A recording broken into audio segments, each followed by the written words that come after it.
everyone, welcome back to my channel. Welcome back to one more vlog. How are you all doing?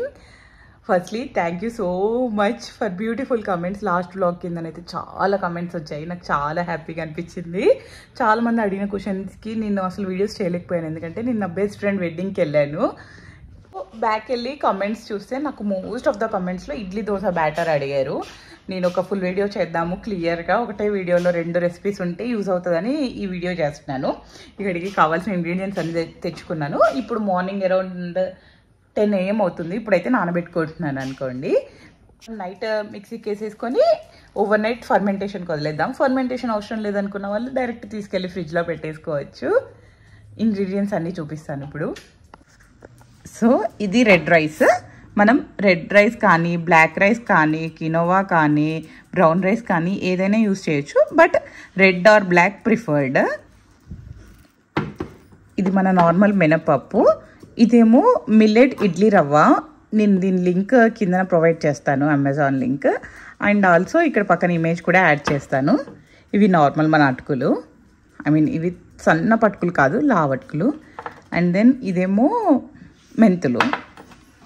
So మనం first dosa batter చూద్దాము. దోశ బ్యాటర్కి వాళ్ళు చెప్పిన measurements first చెప్తాను.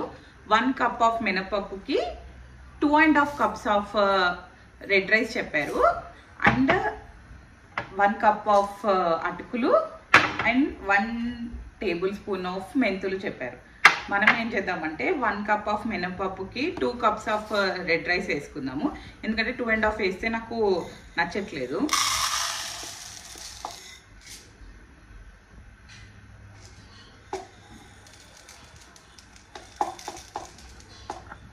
So నేను ఇక్కడ 100 grams of మినపప్పు తీసుకున్నాను.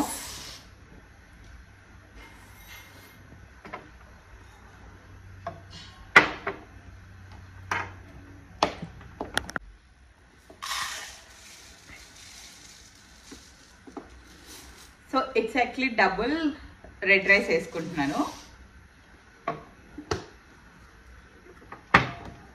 అటుకులు మనం తగినంత వేసుకోవచ్చు, కానీ let me show.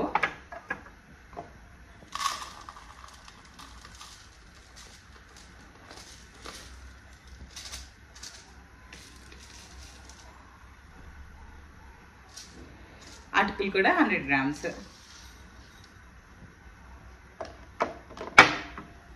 And then మెంతులు. ఇప్పుడు మనం ఇడ్లీకి చూద్దాము.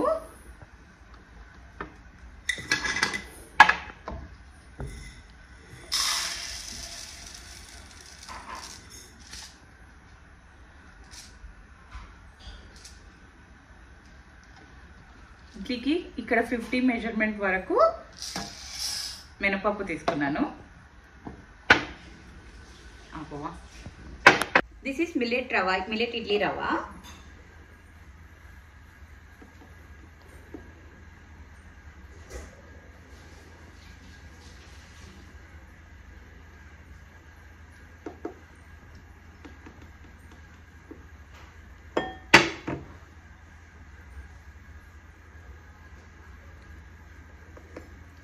సేమ్ మనము మినపప్పు ఎంత వేసుకున్నామో ఈ మిల్లెట్ ఇడ్లీ రవ్వ కూడా సేమ్ మెజర్మెంట్ 1:1. 1 కప్ మినపప్పుకి 1 కప్ రవ్వ అండ్ 1/2 కప్ రెడ్ రైస్. ఇది half of what we took.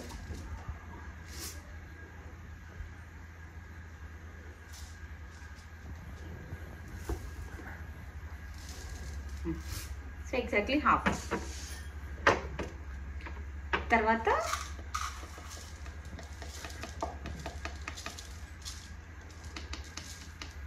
1 small cup అటుకులు అంటారు, నేనైతే 3/4 వరకు తీసుకున్నాను.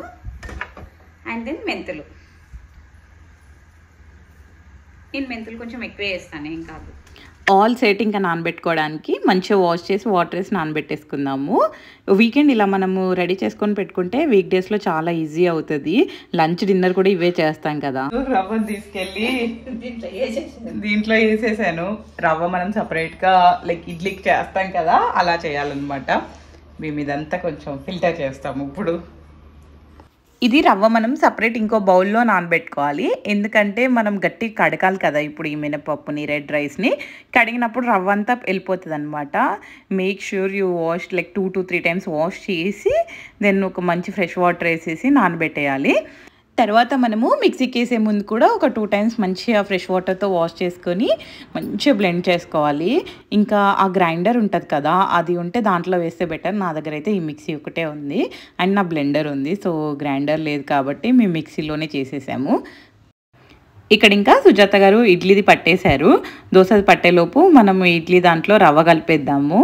ఈ రవ్వ ఏంటంటే మనం నార్మల్ ఇడ్లీ చేసుకుంటాం కదా, అప్పుడు కూడా రవ్వని మంచి ఇట్లా వాటర్ పిండేసి దాంట్లో వేసేస్తాం కదా, అలాగే సేమ్ కొంచెం వాటర్ కన్సిస్టెన్సీ చూసుకుంటూ వేయాలి. నేనైతే వాటర్ మొత్తం పిండేసి వేస్తాను, ఎందుకంటే మిక్సీ పట్టేటప్పుడు కొంచెం వాటర్ వేసి పడతారు కదా, అందుకే ఆల్రెడీ వాటర్ ఉన్నాయి దాంట్లో. మంచిగా ఇలా కలిపేసుకోవాలి. చేయితో కలిపితే చాలా బెటర్, చాలా బాగా మిక్స్ అవుతుంది. ఇట్స్ ఓకే స్పూన్తో ఆరెల్స్ మనము బీటర్ ఉంటుంది కదా దాంతో కలిపినా పర్లేదు, బట్ నాకైతే చేయితో కలిపితేనే సాఫ్ట్ వస్తుంది అనిపిస్తుంది. సో నేనైతే చేయితోటే కలిపేసాను ఇక్కడ. వన్ మోర్ థింగ్, ఒక్కసారి మీరు ఈ రేషియోస్తో ట్రై చేయండి. అప్పుడు ఏది ఎక్కువైందో ఏది తక్కువైందో మీకు తెలుస్తుంది. నెక్స్ట్ టైం కొంచెం అటు ఇటుగా లైక్ రవ్వ కొంచెం ఎక్కువ కావాలంటే అలా వేసుకోవచ్చు. దెన్ ఇక్కడ ఇంకా దోశ బ్యాటర్ కూడా రెడీ. సుజాత గారు ఈ చిన్న బౌల్లో వేశారు, తర్వాత ఇంకా పెద్ద దాంట్లోకి షిఫ్ట్ చేశారు. ఎందుకంటే ఈ సమ్మర్ సీజన్ కదా, ఫర్మెంట్ చాలా బాగా అవుతుంది, చాలా ఉబ్బి కిందకి వచ్చేస్తుంది అనమాట. సో ఇక్కడ బిగ్గర్ బౌల్లోకి ట్రాన్స్ఫర్ చేసేసాము. ఇది ఇంకా నెక్స్ట్ డే మార్నింగ్ అనమాట. నేను వెళ్ళి చూసేసరికి మొత్తం ఇడ్లీది అయితే కిందకు వచ్చేసింది. దోశ బ్యాటర్ది మనం పెద్ద దాంట్లో పెట్టాము కదా, సో అదేం అవ్వలేదు. ఇంకా let me clean this mess and come back to you. మంచిగా కలుపుకుందాము. లైట్గా సాల్ట్ వేసుకోవచ్చు లేదా వేయకున్నా పర్లేదు. చాలా బాగా ఫర్మెంట్ అయింది. నాకు ఫర్మెంట్ అయితేనే నచ్చుతుంది ఇడ్లీ దోశ. దెన్ ఇక్కడైతే నేను ఇడ్లీ బ్యాటర్ రెడీ చేస్తున్నాను. Little bit of pink salt వేసి బాగా కలుపుతున్నాను. కొంచెం వాటర్ వేసాను ఎందుకంటే మంచిగా కలుపుకోవడం కోసము.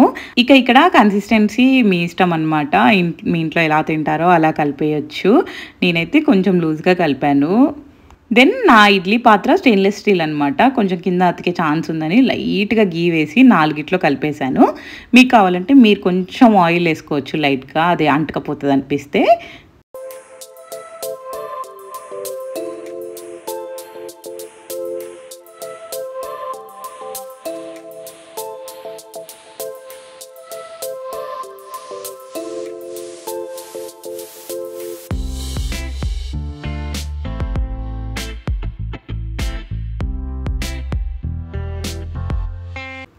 ఇడ్లీ ఇంకా కుక్ అవుతూ ఉంటే మనం దోశ బ్యాటర్ రెడీ చేసేసుకుందాము.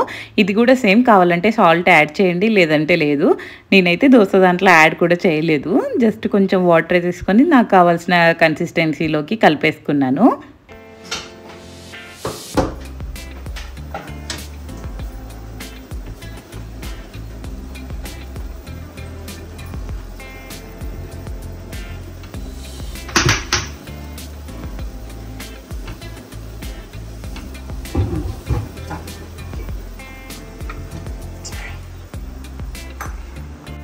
సో ప్రణీత్కి దోశలు చాలా సన్నగా ఉంటే ఇష్టం అనమాట.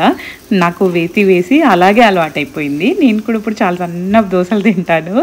ఎంత అంటే లైక్ చాలా సన్నగా వస్తాయి నేను వేస్తే. మీకు ఎలా నచ్చిద్దో దోశ నాకు కమెంట్ సెక్షన్లో చెప్పండి ఒకసారి.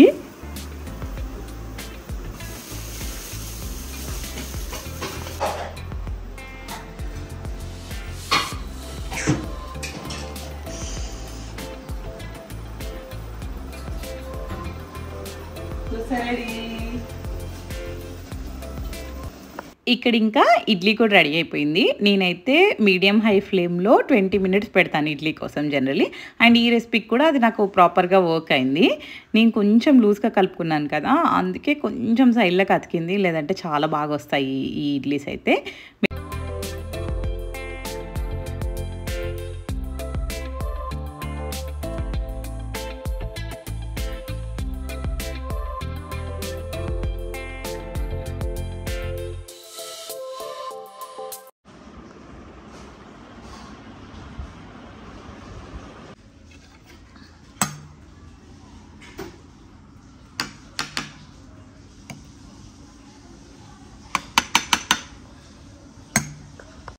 Let's taste dosa now. నేను అంత తినలేను, ఒక హాఫ్ దోశ 2 ఇడ్లీస్ తింటాను మ్యాక్సిమమ్. తన సజెషన్ కూడా ఓన్లీ 1 దోశ తినమని. చట్నీతో కాదు, ఏ కర్రీ ఉంటే ఆ కర్రీతో తింటే ఇంకా బెటర్. దోశ అయితే చాలా చాలా ఎమ్మీ వచ్చింది. నాకు ఈ రెసిపీలో దోశనే చాలా ఇష్టం ఇడ్లీ కంటే. ఇక్కడ పక్కన మా ఫెరో ఉన్నాడు, వాడికి కూడా కావాలంట. నన్నే చూసి పిలుస్తూ ఉన్నాడు అనమాట, నాకు కూడా పెట్టనేసి. వీడియో రికార్డింగ్ తర్వాత వాడికి కూడా కొంచెం పెట్టాను. అసలు చట్నీ ఏం పెట్టను, ఓన్లీ దోశ, ఎందుకంటే నేను అందులో ఉప్పు కూడా వేయలేదు అందుకే. Then let's taste idli now. For my surprise ఈరోజు ఇడ్లీ నిజంగా బాగా వచ్చింది. నేను ఒక 4 to 5 times చేశాను ఈ ఇడ్లీ. ఈరోజే ద బెస్ట్ అనమాట. పక్కా మీరు ట్రై చేసి నాకు ఎలా ఉందో కింద కమెంట్ సెక్షన్లో చెప్పండి. I will be happy. ఇదే నా ఇడ్లీ అండ్ దోశ బ్యాటర్. నన్ను ఎవరో అడిగారు different types of idli dosa batters ఇస్తారా వాళ్ళు డైట్లో అని. నాకైతే ఒకటే టైప్ చెప్పారు, మిగతాదంతా 1 దోశ 2 దోశ అలా చెప్పారు వీడియోలో అంతే. కానీ రెసిపీ అయితే ఒక్కదానికే చెప్పారు. బట్ నాకు తెలిసి మనం దీన్ని మినపప్పు కాకుండా బదులు పెసర్లు వేసుకుంటే మనం జనరలీ పెసరెట్టు టైప్లో వచ్చేస్తుంది అనుకుంటాను. బాగుంటుంది అది కూడా అనిపిస్తుంది. నేను నెక్స్ట్ టైం ట్రై చేస్తాను పక్కా. Different things like quinoa or as I told you before brown rice, జొన్నలు, ఏదో ఒకటి సజ్జలు ఏదో ఒకటి వేసుకోండి ఇన్స్టెడ్ ఆఫ్ రైస్. అది హెల్దీ అయిపోద్ది. And most important thing oil. So మనము పల్లి చట్నీలో తాలు పెట్టడం ఆపేస్తే చాలా బెటర్. పెట్టిన లిటిల్ బిట్ ఆలివ్ ఆయిల్ వేసి పెట్టండి, లేదంటే అసలు పెట్టకపోతే బెటర్. నేనైతే ఆపేసాను, ప్రణీత్కి కూడా అలవాటు అయిపోయింది. యాక్చువల్లీ తను ఇచ్చిన చట్నీ రెసిపీలో సేమ్ రెసిపీలో కరివేపాకు ఉంటుంది అనమాట. ఇంత బంచ్ ఆఫ్ కరివేపాకు ఏమన్నారు. ఇప్పుడైతే ప్రణీత్కి కూడా ఉంది దోశ. నార్మల్ బ్యాటర్ తెప్పించా తన కోసం. సో అందుకే నేను నార్మల్ చట్నీ చేసేసాను. ఈ చట్నీలో నేను అసలు ఆయిల్ వాడిన ఎక్కువ, సో నాకు ఇది బాగానే అనిపిస్తుంది. ఏమైనా డౌట్స్ ఉంటే కమెంట్ సెక్షన్లో కమెంట్ చేయండి, నేను షార్ట్ వీడియో ఏదైనా చేస్తాను. That's it for this vlog. If you are here for the first time, please consider subscribing to my channel and like this video. I will see you all in one more beautiful vlog. Until then, be happy, take care, bye bye.